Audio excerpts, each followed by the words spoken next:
Խնդիրը ֆունկցիաների բաժինների միջև կապը կանոնակարգված չի, սա առաջանում է այն դեպքերում, երբ մենք ունենք իրար հետ փոխկապակցված բաժիններ, որոնք որով են ղեկավարներ, ամեն մի բաժինը իր աշխատանքը ըստ էության լավ անում է, բայց բաժինների միջև կապը նորմալ չի աշխատում։ Էլի գանք մեր այս արտադրության այս պատվերի կատարման բանին, հա, process-ին։ Այստեղ օրինակ, եթե մեր արտադրության եւ առաքման բաժինները իրար հետ համակարգված չեն աշխատում, հա, կապը իրար հետ կանոնակարգված չի, այդտեղ լիքը տրանզակցիոն ծախսեր կարող առաջանալ, կամ հաշվապահության եւ առաքման, կամ հաշվապահության եւ վաճառքի բաժինների աշխատանք, եթե իրար մեջ կանոնակարգված չի, եթե իրանք իրար միջև շփումները չեն կանոնակարգել, հստակ չի, թե որ դեպքում պետք է դիմել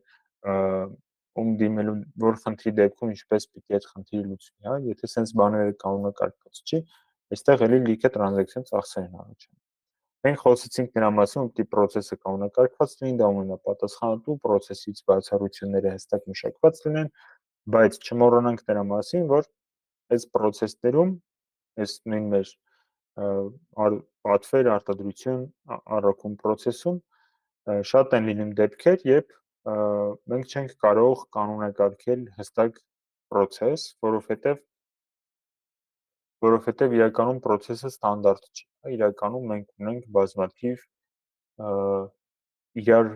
իրարից էականորեն տարբերվող պատվերներ ու դրանց կատարումը իրարից էականորեն տարբերվում է։ Օրինակ, դա կարող է լինել, չգիտեմ, շինարարության ոլորտում, դա կարող է լինել խիստ սպეციფიկ արտադրության ոլորտում, էլի ինչ որ բաներ կարելի է կանոնակարգել, բայց շատ դեպքերում ամբողջովին process-ը ավտոմատացնել, հա, սխեմատիկ ներկայացնել ու կանոնակարգել հնարավոր չի լինում, որովհետև բացառությունները շատ են ու այստեղ 100-րդ process նկարելու փոխարեն շատ ավելի արդյունավետ է աշխատում ընդհանուր դիրեկտիվաներ, հա, ընդհանուր կանոնակարգեր մշակելը, այսինքն ընդհանուր աշխատանքային սկզբունքներ մշակելը ու մնացածը արդեն թիմերի փոխգործակցությանը թողնելը։ Այդ sense դեպքերում արդեն բաժինների միջև կապը, բաժինների միջև շփման կանոնակարգումը դուրս է գալիս առաջին պլան։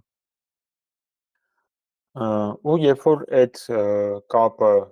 կանոնակարգված չի, երբ որ բաժինները իրար հետ կոնֆլիկտի մեջ են մտնում, ոչ թե իրար հետ համագործակցում են, այդ դեպքում, նու էլ պետք չի բացատրել, թե ինչու են առաջանում տրանզակցիոն ծախսեր։ Ու ստեղ լուծումն էլ, հա, ժողովուրդ, ստեղ լուծումն էլ էլի նույն կանոնակարգումն է, այսինքն